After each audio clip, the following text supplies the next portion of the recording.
First thing, we're going to go into the box office news, where I like to call a little segment, the attack of the box office. And I want to thank everybody in the Zack Attack Nation for giving me that name and voting it on the community tab. That was really great. And the first thing we're going to be talking about is an article for the first time for this, because the big headline for this box office weekend is The Marvels ends its box office run as the lowest grossing MCU movie in history. What a shame. What a shame. This is coming from Variety, a site that did a hit piece on this, so I hate that I'm reading it from here, but there's nothing heroic about the final box office performance of The Marvels. The superhero sequel is officially the lowest grossing installment in the history of the Marvel Cinematic Universe. Damn. After 4 weeks on the big screen, the comic book tempo is running out of steam with 80 million in North America and 197 million globally. There will typically be optimism that attendance could rebound over the busy holiday season, but Disney apparently doesn't expect that to be the case because it won't be reporting the film's weekend box office results any longer. The studio wrote on Sunday in a note to the press, with the Marvel's box office now winding down, we will stop weekend reporting of international/global grosses on this title. The film isn't leaving theaters just yet, and the 220 million plus budgeted tentpole is expected to play through New Year's. However, the memo signals that The Marvels is not expected to generate notable coinage during the rest of December. Over the weekend, the movie tumbled to 11th place, right outside the top 10, which is insane for a Marvel film, placed on the box office charts with just 2.4 million in its fourth weekend. The Marvel opened on November 10th with $46 million domestically to land the worst debut in the MCU. The franchise rare misfire out of the gate. Things only got gloomier. Ticket sales cratered 78% in the sophomore outing to cement another I don't know what that word is. Ignominious. If you guys know how to say that in the chat, spell it out for me. Ignominious? I don't know. Record, the biggest second week drop off of the series. With an early end to the theatrical run, The Marvels 2008's The Incredible Hulk, 264 million, not adjusted, is no longer the lowest grossing entry in the series. This degree of disappointment is unusual because Marvel is the most commercially successful film franchise of all time, with 29.8 billion globally across 33 films. Moreover, the passionate MCU fan base has turned out for less embrace entries. This February's Ant-Man and the Wasp: Quantumania managed to generate 214 million domestically. That's insane. And 476 worldwide, even though the film was saddled with the worst reviews than The Marvels. Directed by Nida Costa, the action adventure spotlights a trio of spandex heroes: Brie Larson as Captain Marvel, Tiana Paris as Monica Rambeau, Iman Vellani as Miss Marvel, who are tasked with saving the universe from forces that seek to destroy it. I feel like that's a really dumbed down version of the plot, but okay. Reviews were mixed, but a bigger problem is that the Marvels ended up bearing the brunt of the audience burnout towards the ever-expanded franchise. We're going to talk about that. One that spans the big and small screen. This year alone, Marvel has released 2 other movies and 3 Disney Plus TV series. The Marvel is also the first Marvel film that failed to cross the 100 million mark at the domestic box office. This means the sequel entire big screen run didn't come close to matching the opening weekend of the Captain Marvel 2019 153 million debut. That's insane. However, the original adventure with Larson's Carol Danvers had extra momentum because the prime release date between the 2 biggest movies of all time. Look, I want to talk about that too. Captain Marvel tapped out at 1.13 billion worldwide. Yeah, and then Bob Iger addressed it. He talked about it being shot during COVID and how not enough execs was on here and stuff like that. But let's really break down what is going on with the Marvels, and I'm going to talk about the facts, the fiction, and everything else. Let me see what you guys are saying in the live chat. I'm over the Marvels and the MCU hate. Oh God, dude, you speaking to the choir. I'm so tired of it, because especially since I've been enjoying the MCU, and I also enjoyed the Marvels, but I wasn't aware that the organization could just stop reporting numbers like that until this article. Yeah, they can. If they feel like it's not worth it anymore, it's not going to generate positive headlines, they can just forget about it.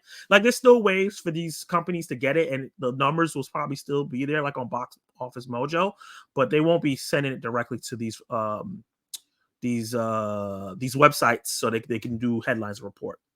People are so proud of themselves over the failure of this movie, yet folks still lauded and applauded The Flash. Ooh, that's an interesting development. But that movie bombed. So, so that's interesting to say. They gave up on the movie, should have done better. They gave up on PR to get more people to see it. But let's break down this box office. Why did this happen? Let's clear all the mess and start from the beginning. I think the main reason this has happened is because Marvel has done a poor job with the character of Captain Marvel, the character Carol Danvers, and also protecting their actress Brie Larson. They've done a terrible job at all those things. They introduced Captain Marvel between Infinity War and Endgame, and I like Captain Marvel. I like that movie. I've watched it back again, and I was like, oh, I still really like this. It kind of was better on the second time. And a lot of people say, oh, that movie only made $1 billion because it was in between Infinity War and Endgame. But also, Ant-Man and the Wasp was also in between Infinity War and Endgame, and that movie did not gross $1 billion. So it just speaks to the quality of the film. It is a better movie than Ant-Man and the Wasp. I know a lot of people still don't like it, and I feel like a lot of people don't understand the film a lot. I know there's people that don't like it and understand it, but I think a lot of people don't understand it. They talk about how Brie Larson didn't show emotions and all this other stuff, and that was kind of part of the plot if you really pay attention.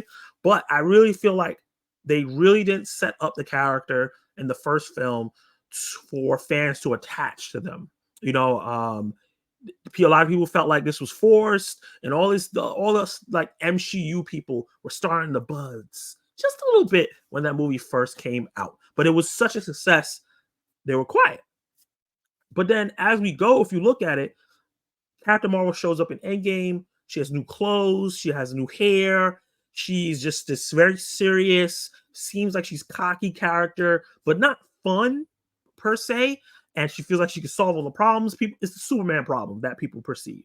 But with Superman, he has this likable personality that they show. We were not getting that from Captain Marvel, unfortunately. Fast forward, her next showing is at the end of Shang-Chi, where she's kind of just standing there. Another thing of like not showing her being fun. We don't know what's going on with the character. And then we get her in the Marvels. So there's been so many years of this character being being in existence, and she's a major player. It feels like they were setting her up to be a leader of the Avengers. And we only got one movie and two so-so appearances. She was great in the Endgame, but if you really think about it, in that movie, a lot of people were like, "Oh my god, that was so cool," but they don't really think about the character. And she was also a part and kind of leading that whole thing that where they said the cringy women getting together Endgame. That didn't help at all either. I thought that moment was really, really cool as a comic book fan, but I understand non-comic book fans and people who just thought it was cringy or whatever because they don't like certain things forced. So I think the handling of the character was bad. And for them, knowing that this character wasn't favored that much, for them to drop her in I guess like Civil War like movie, because this basically was supposed to be like a Civil War film. I always felt like Captain Marvel should have took the path of Captain America. Captain Marvel is like Captain America First Avenger. Winter Soldier kind of opens her up and connects with the character and things like that. But she doesn't have a Winter Soldier movie in between this and the Marvels. And I think that should have happened. They kind of teased like that something happened in between the movies in the Marvels, but they didn't show us that movie. So it feels like there's a gap in between. If you think about the big three, Iron Man had two movies before Avengers came out. Captain America had his movie, Thor had his movie, Avengers came out, and then we got Iron Man 3, Thor 2, Cap 2. We had these characters that you want us to get invested in, and then they had movies right away. So you didn't have to wait. I think Captain Marvel definitely should have had another movie in between where they made her seem more favorable and people understood her character more. So that hurts. A lot of people not connected to the character already. The marketing for the film, I think, was awful. Changing the title of a sequel to Captain Marvel to The Marvels didn't make any sense to me. I feel like it should have been Captain Marvel 2 with a tagline, and then you have Miss Marvel and Photon / Monica Rambeau in the film. Kind of like with Civil War, you had all these different characters in there, but the main person was still Captain America. That's what they should have did with the title. The writer's strike did not help. I think that if they were able to promote the film before, and you see how likable Brie Larson is when she's around Tiana Paris and Iman Vellani. Them together, I think, would have helped. If everyone got the infectious energy Iman Vellani, a lot of people see that now post strike, that would have helped a lot. And seeing how nice and cool Tiana Paris is, I think that a real run at that would have really helped this movie a lot in terms of promotion. I think also a lot of people didn't even know it was coming out, but unfortunately, they didn't get a chance to do that. And by the time um, the movie came out and the strike was over, it was already too late. The movie already was bombing, and there was really no save because all the negative reviews and everything like that. So I think all those outside forces really, really hurt this film. Obviously, there's a political thing going on with people boycotting Disney and not going to see their films. We see it affecting things, all the movies. Multiverse of Madness probably should have been $1 billion movie. The Black Panther Wakanda Forever should have probably been $1 billion movie. Even Guardians of the Galaxy Volume 3 probably should have been $1 billion movie. These are 3 really quality films that are great in my opinion. I know people have a problem with Multiverse of Madness, and it could have been better, but it's still a great film overall. 3 movies that should have been $1 billion hits. But I see there's a section of the fandom that is boycotting Disney all across the board, not just the MCU, but Pixar, whatever they're releasing, they're not down for it. So that's going to hurt the film as well. And I think also the fact that this was the most experimental film from the MCU, having a sequel film titled differently, having characters that never showed up in a movie star in the movie and be a heavy part of the marketing, especially since Miss Marvel was the lowest watch show on Disney Plus for the MCU. That didn't help. And then Monica Rambeau has a mixed reception, which I'm surprised. I'm seeing that now. A lot of people didn't like what she did in the WandaVision in terms of how she interacted with Wanda towards the end, which hurt people's perception of her in terms of like her character arc. So there was a lot of things that I feel like Kevin Feige and the rest of the production team and the execs didn't put into consideration when pairing these people up and putting this movie together. With all that said, I think the movie is great still, in my opinion. I don't think it's a bad movie. I actually loved it and had a lot of a lot of fun with it, but the movie has problems. It has issues and has very noticeable issues that I feel like should have been addressed. Just the runtime being too short, things just not being able to have a time to breathe. The movie gave it the chance for the movie to have such glaring issues that all these other issues that were on top of it that was facing the tall climb that it had just crashed and burned. And there's no saving for it. And on top of that, I'm not gonna lie, the Marvels, unfortunately, because of all these different things, that it didn't have a clear view. There's a lot of smaller movies that it has competition with. We're going to see, with the box office, when I get to the rest of the movies in the box office, there's a lot of smaller movies that took from the Marvels that you can go check out and see yourself. People, even though I'm not a big fan of the movie Napoleon, people went to go see Napoleon. There's A24 films. There's other indie films that are doing well at the box office. There's animated films. There's still people watching horror films. There's different films that's just taking over and taking money from there. Kills the Flower Moon, another one that are maybe more well-made and more original than the Marvels is. So I think those are all the factors that really, really hurt the film a lot. And because I know a lot in the article they talked about fatigue. I don't think there's really fatigue because Loki season 2 is doing really, really well. A lot of people love that season, and I haven't really seen that negative press. It's trending on Nielsen, and it's been going up from been in the top 5 in Nielsen chart for a long time. Obviously, Guardians of the Galaxy Volume 3 did really well. Multiverse of Madness did really well. No Way Home did really well. So it's just the characters that people are invested in that they're gonna go watch. It's the newer characters that are kind of having issues that Marvel needs to address because they're going away from the formula that works. If you watch those early MCU films, they had a formula. They show you the flawed character in the beginning. They get their powers, tech, or whatever we can make them a superhero. They have fun with it for a little while in the movie, and then they face off against whatever they have to face off. It was a formula that they kept using that people complained about, but people came to watch it, and you just tie little things here and there to make it feel a little different. And they went away from that for this new phase, which I liked because we were getting different stories and different types of stories. But I feel like that's really, really hurt the new characters. I think with the old characters, yeah, play around with them, do whatever you want. We already established who they are, but with these new characters, they should have went back to square one with these formulas. And then another thing is the VFX, not looking great all the time, being super VFX heavy as well. I think this has been a really big issue, lack of practical effects going on. I think that has hurt the films too. People feel like it looks like a video game. So I think those are the things that hurt the box office of the Marvels. The fact of the matter, the facts are that it wasn't really advertised really well.